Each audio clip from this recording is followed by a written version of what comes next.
Namo Bhagavate Vasudevaya.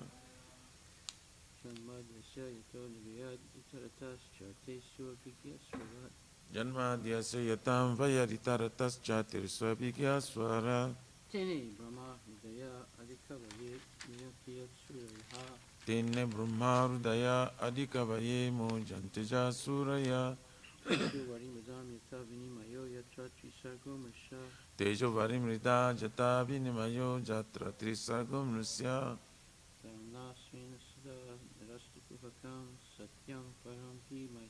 Dhamna Svena Sada Nirastakuhakam Satyam Param Dhimahi. O my Lord Shri Krishna, son of Vasudeva, O my Lord Shri Krishna, son of Vasudeva, O all-pervading personality of Godhead, O all-providing personality of Godhead, offer my respectful obeisances unto you. offer my respectful obeisances unto you. I meditate upon Lord Shri Krishna because he is the absolute truth, I meditate upon Lord Shri Krishna because he is the absolute and truth the primeval cause of all causes, and the primeval cause of all causes, creation, sustenance, and destruction of the manifested universes. of the creation, sustenance, destruction of the manifested He universes. is directly and indirectly conscious of all manifestations, He directly is indirectly conscious of all manifestations. and he is independent because there is no other cause beyond him. And he is independent because there is no other cause beyond him. It is he only who first imparted the Vedic knowledge unto the heart of Brahmaji, It is she only who first imparted the Vedic knowledge unto the heart of the Brahmaji, original living being. the original living being. By him, even the great sages and demigods are placed into illusion, By him even the great sages and demigods are placed into as one is illusion. bewildered by the illusory representations As one is bewildered by illusory of water, sin, and representations fire, land, sin, and water. of water, and the fire, land, and the water. Only because of him do the material universes, Only because of him do the material universes, temporarily manifested by the reaction to the three modes of nature, temporarily manifested by the reaction of three modes of nature, appear factual although they are unreal. appear factual although they are unreal. I therefore meditate upon him, Lord Shri Krishna, I therefore meditate upon him, Lord Shri who Krishna, is eternally existent in the transcendental abode, which is eternal existence in the transcendental which is abode, forever free from the illusory representations of the material world. which is forever free from the illusory I representation of meditate material upon world. him, for he is the absolute truth. I meditate upon him, for he is the absolute truth. Dharma Pujita, Kaitrugotra, Dharma Prajita Kaitavutra, Paramo Nirmatsaranam Satam, Paramo Nirmasaranam Vedyam Vastavam Atra Vastu, Vedyam Vastavam Astra Vastu, Shivadam Tapa Trayon Muvaram, Shivadam Tapo Trayomulanam, Srimad Bhagavate Mahamani, Srimad Bhagavate Mahamani, Kim Vaparer Ishwaraha, Vaparishvaraha, Sadyo Hridaya Varudyate Tra, Sadhurudya Varidya Kriti Titra, Bihi Sususubhistakshana, Kritibhi Shushu Subhistatyana, completely rejecting all religious activities which are materially motivated. completely rejecting all religious activities which are materially This motivated. Bhagavata Purana propounds the highest truth, This Bhagavad Puran propounds the highest truth, which is understandable by those devotees who are fully pure in heart. which is understandable by those devotees who are fully pure. The in heart. highest truth is reality distinguished from illusion for the welfare of all. The highest truth is the reality distinguished from illusion for the welfare Such of truth all. uproots the threefold miseries. Such truth uproots the threefold miseries. This beautiful Bhagavatam, compiled by the great sage Vyasadeva in his maturity, This beautiful Bhagavatam compiled by Krishna Vyasadeva in maturity is sufficient in itself for God realization. is sufficient itself for God realization. What is the need of any other scripture? What is the need of the other scripture? As soon as one attentively and submissively hears the message of Bhagavatam, As soon as one attentively and submissively hears the message of by this Bhagavatam, culture of knowledge, by this culture the of Supreme Lord knowledge, is established within his heart. the Supreme Lord is established within his Nigama heart. kalpataror galitam phalam, Nigama kalpatoror galitam phalam, sukhamukha amrita dravya samyatam, sukhamukhar amrita drava sangitam, pibata Bhagavatam rasam alayam, pibata bhagavatam rasamarayam, muhur ahoraska bhuvibhavaka. muhura hurasika bhuvibhavaka. O expert and thoughtful men, relish Srimad Bhagavatam, O expert and thoughtful men, relish Srimad Bhagavatam, the mature fruit of the desired true Vedic literatures. the mature fruit, the desired tree of Vedic literature. It emanated from the lips of Sri Sukadeva Goswami. It emanated from the lips of Sri Sukadeva Goswami. Therefore, this fruit has become even more tasteful. Therefore, this food has become even more tasteful. Although its nectarian juice was already relishable for all, Although its nectarian juice was already relishable for all, including liberated souls. including liberated souls. Shinvatam Swakata Kṛṣṇa Shramvatam Swakata Kṛṣṇa Punya Shravana Kirtana Punya Shravana Kirtana Hridyantaksto hi abhadrani Vidyantasto hi abhadrani Vidunoti suhitsatam. Vidunoti suritsatam. To hear about Krishna from Vedic literatures, To hear about Krishna from the Vedic literature, or to hear from directly through the Bhagavad Gita, or to hear from him directly through the Bhagavad Gita, is itself righteous activity. it is self-righteous activity. And for one who hears about Krishna, And for one who hears about Krishna, Lord Krishna is dwelling in everyone's heart, Lord Krishna is dwelling within everyone's acts heart. as a best wishing friend, and purifies the devotee who constantly engages in hearing of him. Acts as the best wishing friend and purify the devotees who completely engage in hearing him. Astapresu bhadresu Nasta prayeshwa bhadreshu nityam bhagavata sevaya nityang bhagavata seva bhagavati uttama sloke bhagavati uttama sloke bhaktir bhavati naistiki. bhakti bhavati naistiki. In this way, a devotee naturally develops his dormant transcendental knowledge. In this way, devotee naturally develop his dormant transcendental knowledge. As he hears more about Krishna from the Bhagavatam As he hears more about Krishna from the Bhagavatam and from the devotees, and from the devotees, he becomes fixed in the devotional service of the Lord. he becomes fixed in devotional service of the Lord. Tadarajastamo bhava Tadarajastamo bhava kamalobhadayaschaye kamalobhadayascha cheta itar anavidam etaritar abhidam titvam sattve prasidati. siddham sarve prasidati. By development of devotional service, By development of devotional service, one becomes freed from the modes of passion and ignorance, one becomes freed from the modes of passion of ignorance. and thus material lust and avarice are diminished. And thus material lust and avarice are diminished. Evam prasana manaso Evam prasanna manaso bhagavat bhakti yogataha bhagavat bhakti yogata bhagavat tattva vijnanam bhagavat tattva vijnana mukta sangasya jayate. mukta sangasya jayate. When these impurities are wiped away, When all these impurities are wiped the away, candidate remains steady in his position of pure goodness, the candidate remains steady in his position of pure becomes goodness, enlivened by devotional service, becomes enlivened by devotional and service, understands the science of God perfectly. and understands the science of God perfectly. Vidyate hridaya grantis Yate hridaya grantis chidyante sarvasamsaya chidyante sarva samshaya shriyante chasya karmani Shyante sachakarmani drista evat manishware. Drusta evan manishwari. Thus Bhakti Yoga severs the hard knot of material affection That's the Bhakti Yoga serves a hand of the material affection and enables one to come at once to the stage of a samsayam samagram, and enables one to come at once to the stage of samsham samagrama, understanding of the supreme absolute truth personality of Godhead. understanding the supreme absolute truth personality of God. Therefore, only by hearing from Krishna or from his devotee in Krishna consciousness Therefore, only by hearing from Krishna or from the devotees in Krishna consciousness can one understand the science of Krishna. can one understand the science of Krishna. Srimad Bhagvatam, Canto 1, Chapter 19, verse number 13. Rajo Vacha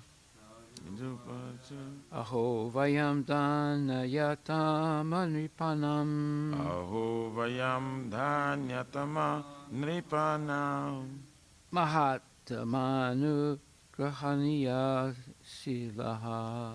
Mahatamanu grahaniya shila Rajnam Kulam Brahmana Pada Sochad Ragyam kulam brahmana pada chusam Durad Virishtam Bhatagarya Karma. Durad rishistam bhatagarya karma.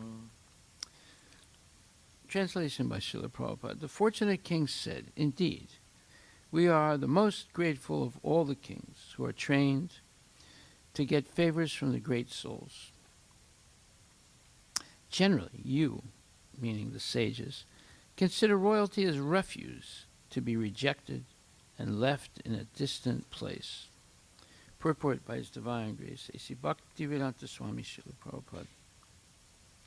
According to religious principles, stool, urine, wash water, etc. must be left at a long distance.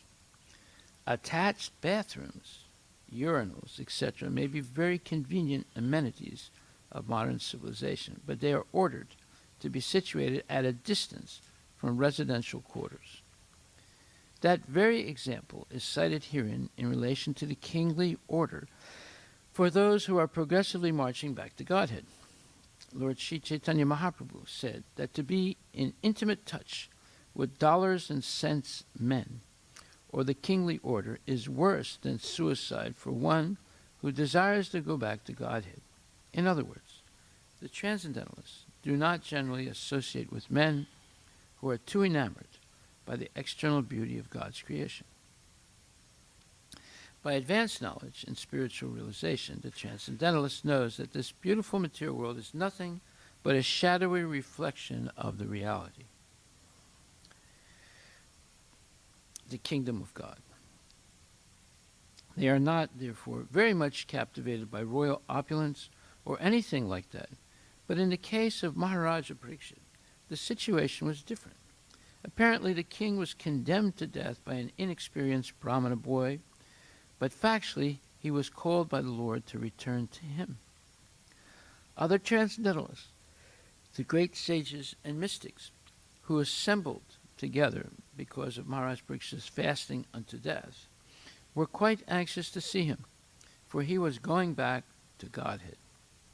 Maharaja Pariksit also could understand that the great sages who assembled there were all kind to his forefathers, the Pandavas, because of their devotional service to the Lord.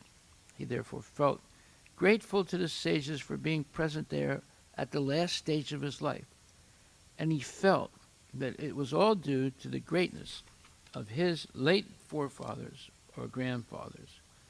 He felt proud, therefore, that he happened to be the descendant of such great devotees. Such pride for the devotees of the Lord is certainly not equal to the puffed-up sense of vanity for material prosperity. The first is reality, whereas the other is false and vain. Srila Prabhupada, Patita Pavana Ki Jai.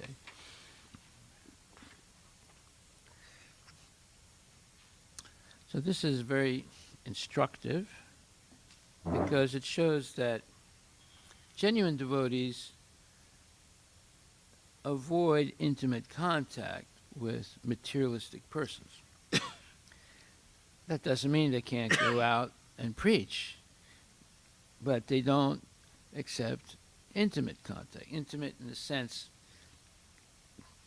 of associating with them on a regular basis, eating their food, listening to their material desires, etc. They're not interested in that. If a person wants to talk about Kṛṣṇa or hear about Kṛṣṇa, the devotee will spend as much time necessary for that. But when the conversation becomes mundane or becomes focused on, how can I make more money? How can I have more sense gratification? The devotee politely excuses himself and goes away. But the devotee is always polite and respectful, but not really interested in the daily preoccupation with sense gratification, as in the case of pound and pence persons, or people who are overwhelmed with the desire to increase wealth for sense gratification. And that is a symptom of devotee. There's several verses in many verses in Bhagavad Gita that explain this wonderful fact. For example, Vyavasayatmika buddhi ekaha kurunandana bahusaka hinantascha buddhayo vyavasayanam. So this is a very important verse. Prabhupada gave many lectures on this verse, and it is something that he meditated on himself. And this verse says that Vyavasayatmika buddhi, the intelligence of a person who is very, let's say, dedicated to serving Kṛṣṇa, is resolute in purpose. In other words, highly determined.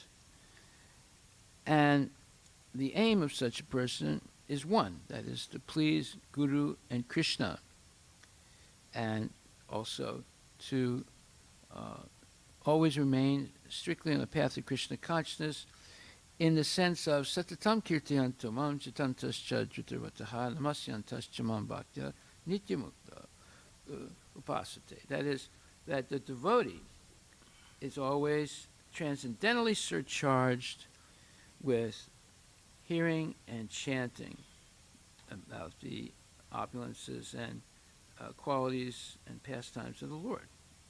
So that's an important verse in the 9th chapter. And it says,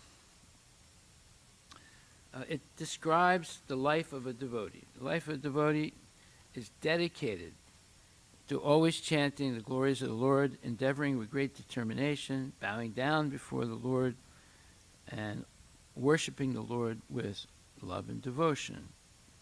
That is the symptom of the devotee. So you have this resolute determination to remain on the path always of devotional progressive devotional service, and with unflinching dedication to Guru and Krishna, and with full faith, Shraddha Sabdi Vishwasakai Suhida Nishchai Krishna Bhakti Kaila Karma Kritahai Sarva Karma Kritahai. This in Chaitanya Charitamrita Madhya 22:62 states that faith, or the Shraddha, it means unflinching trust in something sublime. That means that there might be something that you don't see, but you know it exists. And that is, right now with our eyes, we're not exactly seeing Krishna always. We're not seeing Krishna always. Of course, when we can come and have darshan of the deities, we're seeing Krishna. But the devotee that is vivasatmika buddhi, has fixed, resolute consciousness to serve the Lord, uses all his intelligence to do that, he's always seeing the Lord, because he knows that the Lord exists everywhere, and it's in the heart of every living entity. It's in every atom of the universe. Everything that moves or doesn't move has the presence of the Lord. So, as Paramatma, and then also Krishna is independent of the material nature, and therefore the devotee hears of his transcendental activities of transcendental bliss with his devotees in the spiritual world and in the material world also. So, when one is engaged in the duties of Krishna consciousness, such a devotee does not need to act in relationship to the material world with obligations to family traditions, humanity, or nationality. Now, we explained what those family traditions are.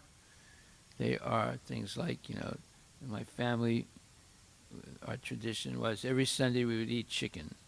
So those type of traditions one should not be attached to at all. One should not pay attention to any of those. And one doesn't have any obligation to nationality or to humanity in general. Like people say, okay, let's go and let's have a Black Lives Matter, and they stand out on the 228th Avenue, and every car that comes by, they hold up a sign, Black Lives Matter, and they say, and they're reciting, Black Lives Matter, Black Lives Matter, Black Lives Matter. Or they go to Washington, D.C., and they have a riot because they want Trump to be president. Or they go to Washington, D.C. and have a riot because they don't want Trump to be president. So all these things, whether it's a cause of humanity or nationality or family tradition, the devotee avoids that. Right?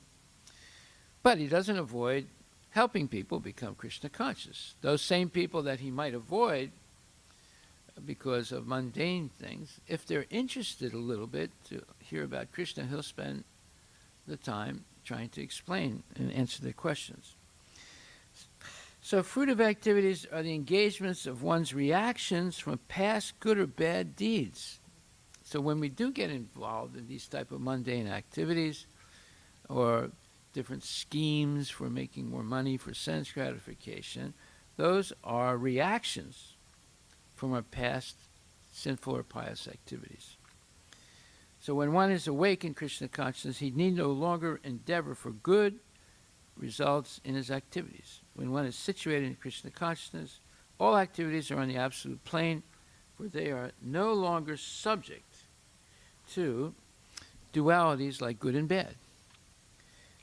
Well, that means that the devotee does not follow the idea that Manava Seva is Madhava Seva. Serving mankind is serving God. He ascribes to the idea that serving God is serving humanity. Okay. And then, therefore, Prabhupada says, the highest perfection of Krishna consciousness is renunciation of the material conception of life. So one material conception of life is, oh, we have to help the poor people by giving them food. So we'll give them what they want, meat and onion and garlic and all these things. We want them to be happy and send them a bottle of wine on Christmas. That'll really make them happy. And so forth, and take care of their body. Well, no, the devotee will distribute prasadam, but that's something that's been offered to Krishna with love and devotion. It's different than just food. And of course, there's no meat and liquor and so forth. Just like if we had a free food truck for marijuana, how many people do you think would come? Thousands. Every time they go, there'd be a mob, right? So we're not interested in the mob. We're not interested in the mass. We're interested in the class. We want people to be interested in Krishna. Now, then obviously, Manusyanam sahasresu kaschit jati siddhaye jatatam api siddhanam kaschit mam vetitatvataham. There's only going to be a few people interested in spiritual knowledge and even prasadam. Like we don't have hundreds and thousands of people coming to the food truck for prasadam. We have maybe 80, 100, 150, maybe 200. That's it, right? And there's a lot more people around, but they're not that interested. Why? Because they get the sniff, or the smell test. They say, oh, this smells like religion. I'm not going near those guys, right?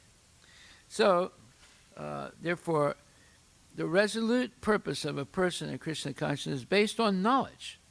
Vasudeva Saramiti Samahatma Sudurlabhaha. That Krishna, you are everything for me. That's knowledge. That means we learn about Krishna, and that Krishna is in everything. Everything is within Krishna. Krishna permeates everything as Paramatma, and Krishna is still aloof from everything, enjoying his transcendental pastimes with his devotees in the spiritual world. He doesn't have to individually manage the material world. He has his expansions, the Vishnu expansions that do that. So, a person in Krishna consciousness is the rare good soul who knows perfectly that Vasudeva, or Krishna, is the root of all manifested causes. As by watering the root of a tree, one automatically distributes water to the leaves and branches, so by acting in Krishna consciousness, one can render the highest service to everyone, namely self, family, society, country, humanity, etc. If Krishna is satisfied by one's actions, then everyone will be satisfied. So this is a very important purport. Second chapter, 41st verse. And Prabhupada gave many lectures on this verse, because this is what you would call the essence of Krishna consciousness, to fix our mind always on the Lord. And this is explained also where it says, Ananya cheta satatam yomam smarati nitya saha tasyaham surlabha parta nitya yuktasya yoginam. So this verse, 8th chapter, 14th verse says, one who always remembers me without deviation, I am easy to obtain, O son of Prita, because of his constant engagement in devotional service. That's the point. Constant engagement in devotional service. That way, we get the favor of the Lord.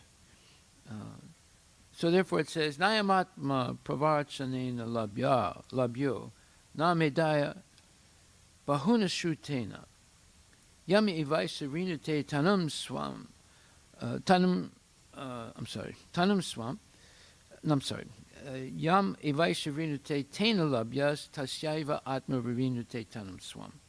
This verse says, the Supreme Lord is not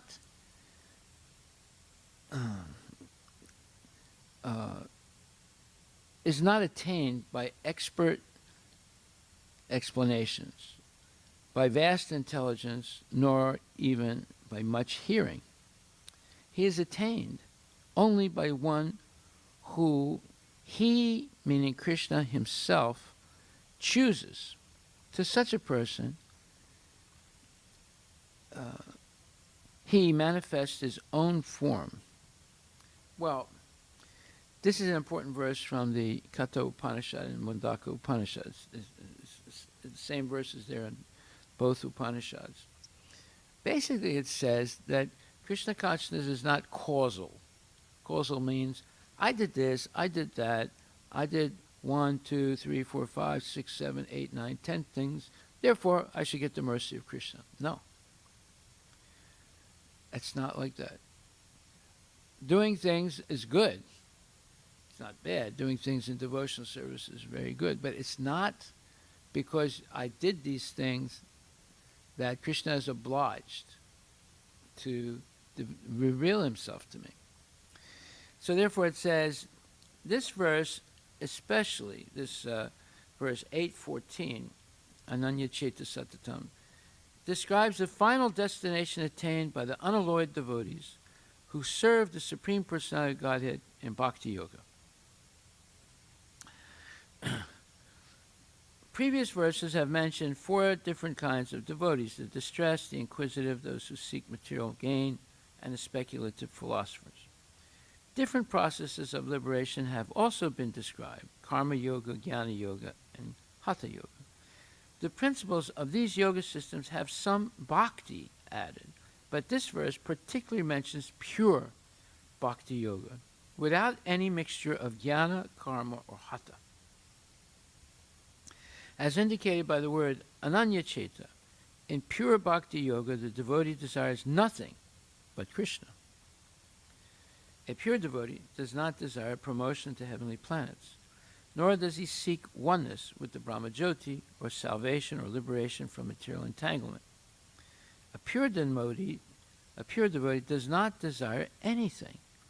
In the Chaitanya Charitamrita, the pure devotee is called niskama, which means he has no desire for self-interest. Perfect peace belongs to him alone, not to them who strive for personal gain.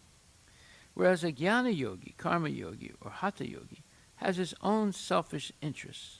A perfect devotee has no desire other than to please the Supreme Personality of Godhead. Therefore, the Lord says that for anyone who is unflinchingly devoted to him, he's easy to obtain. A pure devotee always engages in devotional service to Krishna in one of his various personal features. So therefore, Prabhupada says, Bhakti Yoga is very simple and pure and easy to perform. One can begin simply by chanting Hare Krishna, Krishna Krishna, Hare Hare, Hare Rama, Rama Rama, Hare Hare. The Lord is merciful to all, but as we have already explained, he is especially inclined toward those who always serve him without deviation.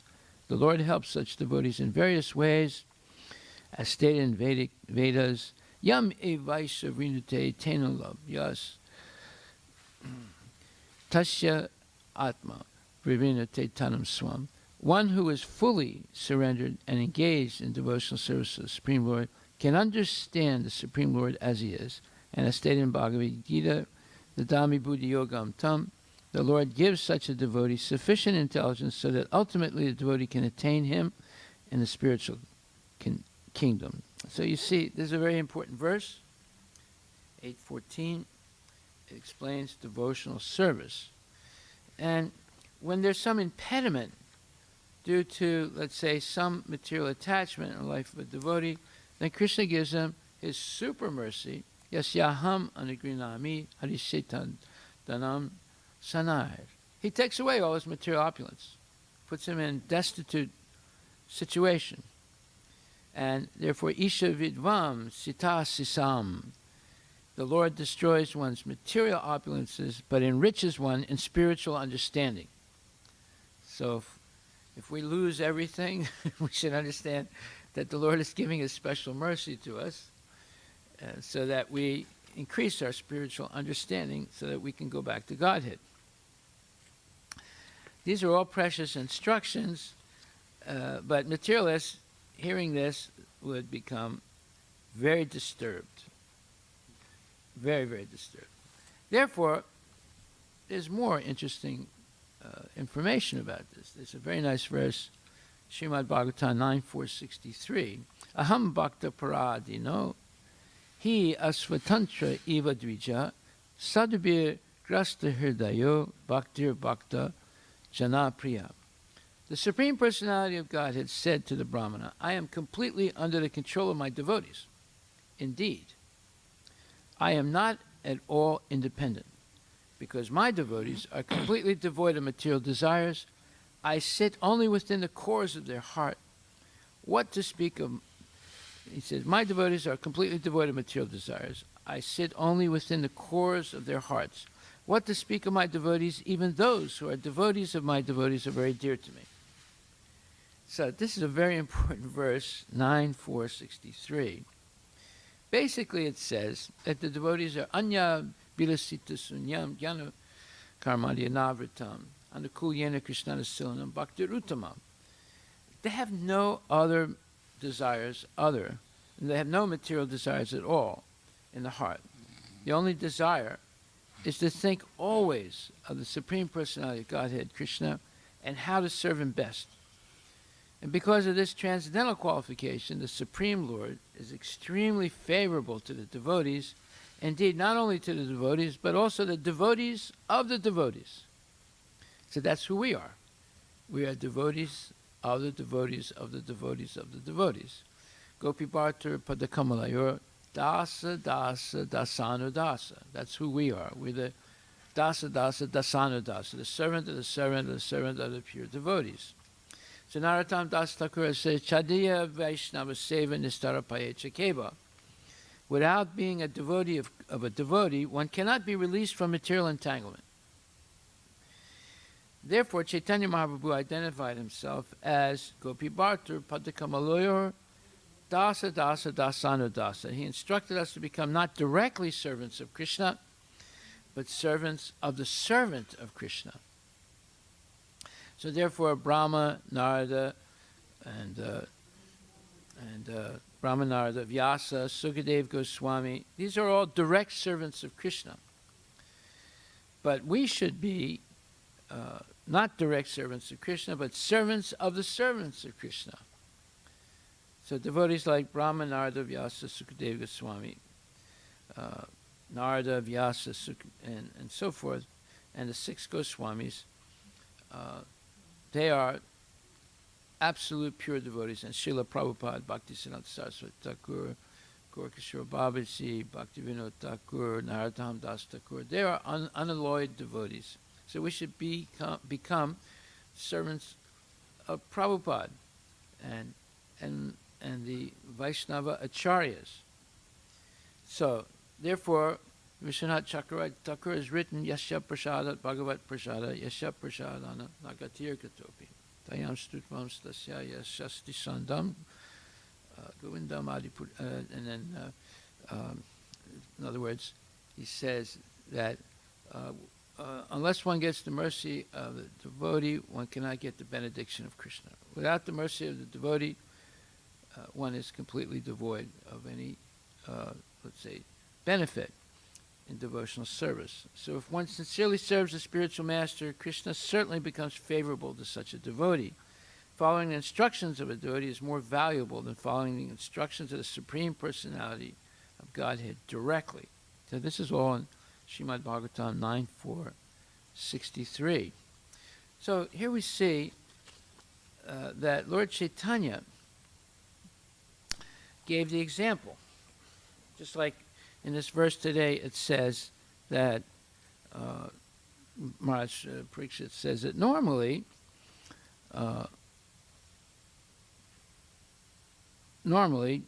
great devotees do not associate with dollars and cents people that are wealthy people, powerful people like kings and things like that, presidents and politicians and so forth. They stay away from them. They consider them, they consider even royalty as refuse, to be rejected and left in a distant place. Just like normally in India, previously the houses were always built in such a way that there was no toilet in the house. You'd have to walk outside away from the house to get to the toilet. And that's proper as far as hygiene goes. I visited houses in Bengal. The toilet is outside. And it's not like a running water toilet or anything like that. It's a elevated platform, and you poop and pee, and you see it fall down this long shaft into a walk. And once a week or twice a week, two men come, and they pick up the walk, and they replace it with another walk, or they empty it into something and then put the walk back. So that's far away from, when I say far away, it's at least 20, 30 feet away from the house. Right? And it doesn't even touch the ground there. Right? It's not like there's a septic tank in the ground. It's taken far away. It's outside, I think it's outside of, where was it? It's outside of the town or the outside of the village. Okay, so in the same way, devotees in general avoid the association with wealthy people or powerful people. And this is nothing just for devotees. Lord Chaitanya himself refused to meet with King Prataparuda. And I'm going to read a little bit about this. We still have some time. When King Prataparuda returned to Jagannath Puri, he called for Sarvabhauma Bhattacharya. When the Bhattacharya went to see the king offered him respects and made the following inquiries. So he considered Sarvabhauma Bhattacharya his guru.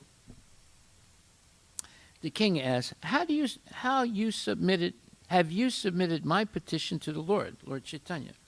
Sarvabhauma replied, yes, with much endeavor I have tried my best. Yet, despite my great endeavor, the Lord would not agree to see a king. Indeed, he said that if he were asked again, he would quit Jagannath Puri and go elsewhere. Hearing this, the king became very unhappy and, greatly lamenting, began to speak as follows. The king said, Sri Chaitanya Mahaprabhu has descended just to deliver all kinds of sinful, low-born persons. Consequently, he has delivered sinners like Jagai and Madai. Alas, has Sri Chaitanya Mahaprabhu incarnated to deliver all kinds of sinners with the exception of a king named Maharaja Prataparuda? So in the purport, Prabhupada says, Sri Chaitanya Mahaprabhu's mission is thus described by Narottam Das Thakura, Patita Pavana Hetu, Tava Avatara, Mo Sama Patita Prabhu Na Paibe Ara. If Sri Chaitanya Mahaprabhu descended to reclaim sinners, then one who is the most sinful and lowborn is the first candidate for the Lord's consideration. Maharaj Prataparuda considered himself a most fallen soul because he had to deal with material things constantly and enjoy material profits. Sri Chaitanya Mahaprabhu's business was the deliverance of the most fallen. How then could he reject the king? The more fallen a person is, the more he has the right to be delivered by the Lord, provided, of course, he surrenders unto the Lord. Maharaj Prataparuda was a fully surrendered soul. Therefore, the Lord could not refuse him on the grounds that he was a worldly pounds, shillings man. And he continues, Alas, has Sri Chaitanya Mahaprabhu made his advent deciding that he will deliver all others with the exception of me? He bestows his merciful glance upon many lower class men who are usually not even to be seen. This is a verse in the Sri Chaitanya Chandrodaya Nataka. Maharaj Prataparuda continued, if Sri Chaitanya Mahaprabhu is determined not to see me, then I am determined to give up my life if I do not see him. And Prabhupada explains, a devotee with Maharaj Prataparuda's determination will certainly be victorious in advancing in Krishna consciousness. Sri Krishna confirms this in the Bhagavad Gita 9:14. Satatam kirtayantu mam chitantascha dhritarata namasyantascha mam bhaktya nityayukta upasate. Always chanting my glories, endeavoring with great determination, bowing down before me, these great souls perpetually worship me with devotion. That's a translation of this 9:14 verse. These are the symptoms of a Mahatma engaged in the Lord's service, in full Krishna consciousness. Thus, Maharaja Prataparuda's determination is very much exalted and is called Dhiravrata. Because of this determination, he was finally able to receive Lord Chaitanya's direct mercy. So that verse says, Satatam kirtayantu mam chitantascha dhritavata. Dhritavata means with full conviction, with determination, with unwavering attention. Then he continues, King Prataparuda continues, if I do not receive Sri Chaitanya Mahaprabhu's mercy, my body and my kingdom are certainly useless. And purport, Prabhupada says, this is an excellent example of Dhrita Rata, determination. If one does not receive the Supreme Personality of Godhead's mercy, one's life is defeated. In Srimad Bhagvatam 5.5.5 it is said, Parabhavas tavad abodha jato yavan na jignasata atmatatvam. Unless one inquires into spiritual life, everything is useless. Without spiritual inquiry, our labor and the object of our labor are simply a waste of time. Hearing King Prataparuda's determination, Sarvabhauma Bhattacharya became thoughtful. Indeed, he was very much astonished to see the king's determination. In purport, Sarvabhauma Bhattacharya was astonished because such determination is not possible for a worldly man attached to material enjoyment. The king certainly had ample opportunity for material enjoyment, but he was thinking that his kingdom and everything else was useless if he could not see Sri Chaitanya Mahaprabhu. This is certainly sufficient cause for astonishment. In Srimad Bhagvatam, it is stated that bhakti, devotional service, must be unconditional. No material impediments can actually check the advancement of devotional service, be it executed by a common man or a king. In any case, devotional service rendered to the Lord is always complete, despite the devotee's material position. Devotional service is so exalted that it can be executed by anyone in any position. One must simply be dhrita, vrata, firmly determined. Finally, Sarvabhauma Bhattacharya said, my dear king, do not worry. Because of your firm determination, I am sure that Sri Chaitanya Mahaprabhu's mercy will definitely be bestowed upon you. Purport. Due to King Prataparuda's firm determination, the Bhattacharya predicted that the king would receive Sri Chaitanya Mahaprabhu's mercy without fail. As confirmed elsewhere in Chaitanya Charitamrita, Madhya 19:151, Guru Krishna Prasade Paya Bhakti Lata Bija. By the mercy of the spiritual master and Krishna, one gets the seed of devotional service. The Bhattacharya was the spiritual master of King Prataparuda, and he gave his blessings to the effect that the Lord would be merciful upon the king. The mercy of the spiritual master and Krishna combined to grant success to a devotee engaged in Krishna consciousness. This is confirmed by the Vedas. Yasya Devi Parabhakti Yata Devi Tata Guru Tashyate Katita Hirtak Prakasante Mahatmanaha. Only unto those great souls who have implicit faith in both the Lord and the spiritual master are all the imports or all the meanings of Vedic knowledge automatically revealed. Sritasvatara Upanishad 6.23. Maharaja Pratapuruta had firm faith in the Bhattacharya, who declared Sri Chaitanya Mahaprabhu to be the Supreme Personality of Godhead. Having firm faith in the Bhattacharya as his spiritual master, King Pratapuruta immediately accepted Sri Chaitanya Mahaprabhu as the Supreme Lord. Thus he began worshipping Sri Chaitanya Mahaprabhu in his mind. This is the process of devotional service. According to Lord Krsna in the Bhagavad Gita 9:34, Manmana bhava mad bhakto madhyajimam namaskuru mam ivaisisi satyam te pratijan mam ivaisisi yuktvaivam atmanam tatparayanaha. Engage your mind always in thinking of me, become my devotee, offer obeisances to me and worship me, being completely absorbed in me, surely you will come to me. This process is very simple. One need only be firmly convinced by the spiritual master that Krishna is the Supreme Personality of Godhead.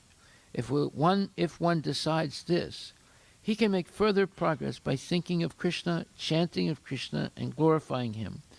There is then no doubt that such a fully surrendered devotee will receive the blessings of Lord Krishna. Srila Sarvabhauma Bhattacharya explains this further. Well, anyway, we'll stop right there. We can continue a little bit more tomorrow. You can see what is the symptom of a person who is going to get the mercy of Lord Chaitanya. And that is what we should be striving for, the mercy of Lord Chaitanya. That is, that the Lord will reveal himself progressively as we surrender to him.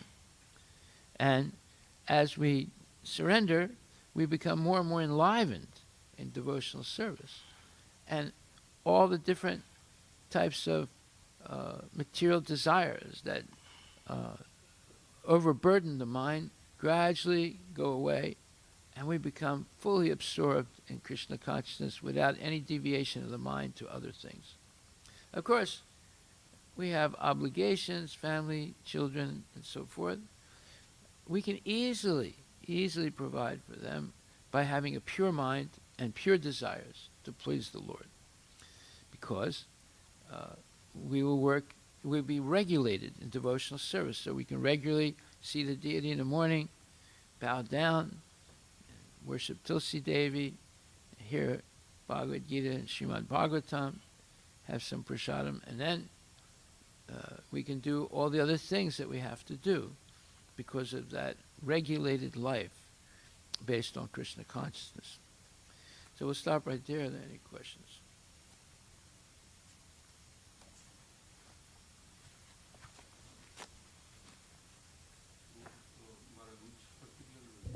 Huh? The one that you were reading.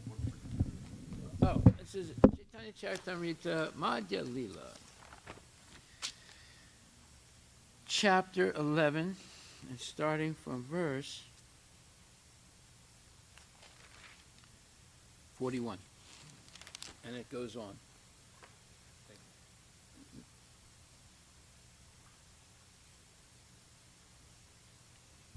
Maharaj, one question.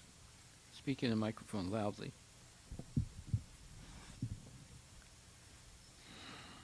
So Maharaj, in the end of this purport, if you can elaborate a little bit more on that he felt proud, therefore that he happened to be the descendant of such great devotees. Such pride for the devotees of the Lord is certainly not equal to the puffed up sense of vanity for material prosperity.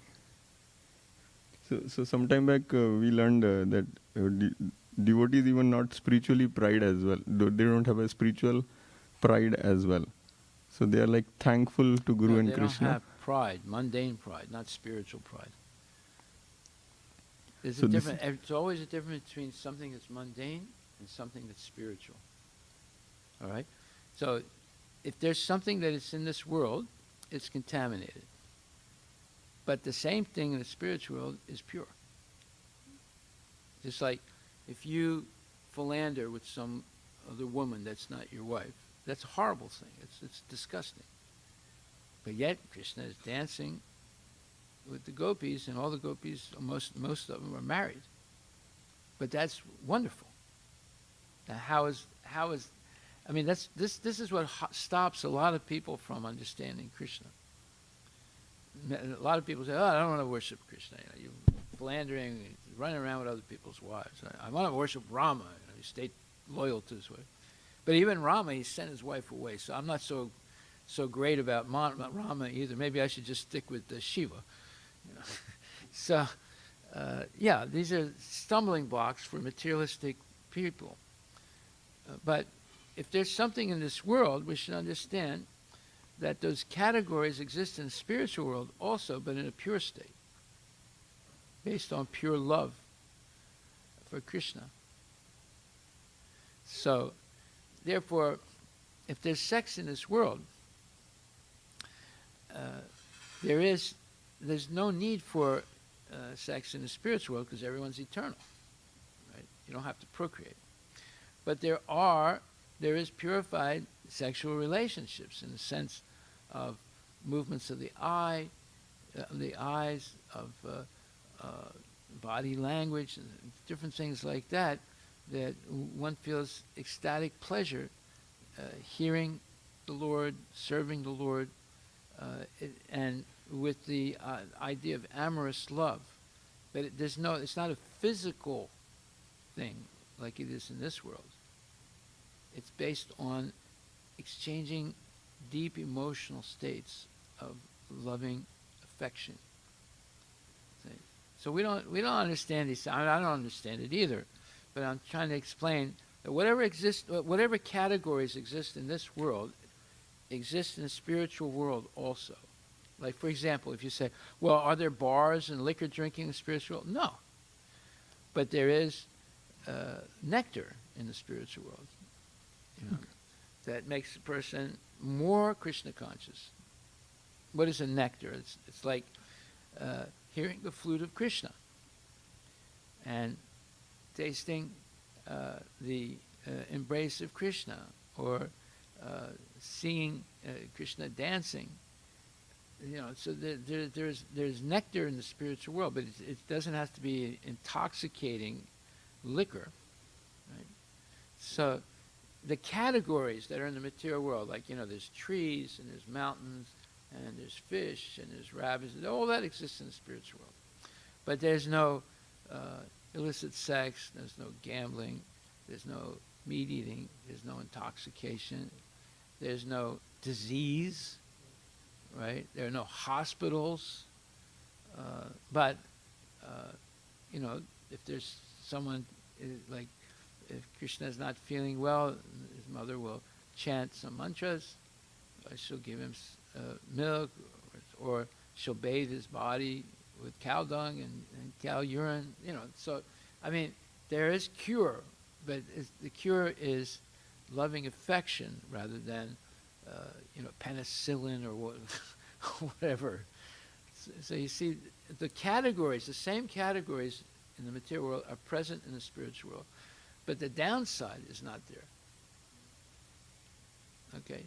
So there is such a thing as spiritual pride. He's proud of being born in a family where his forefathers and grandfathers were all pure devotees. Right? He himself is extremely humble. But he realizes by the purity of his ancestors, he has imbibed those qualities also, and because of his connection to them, all these great sages have come.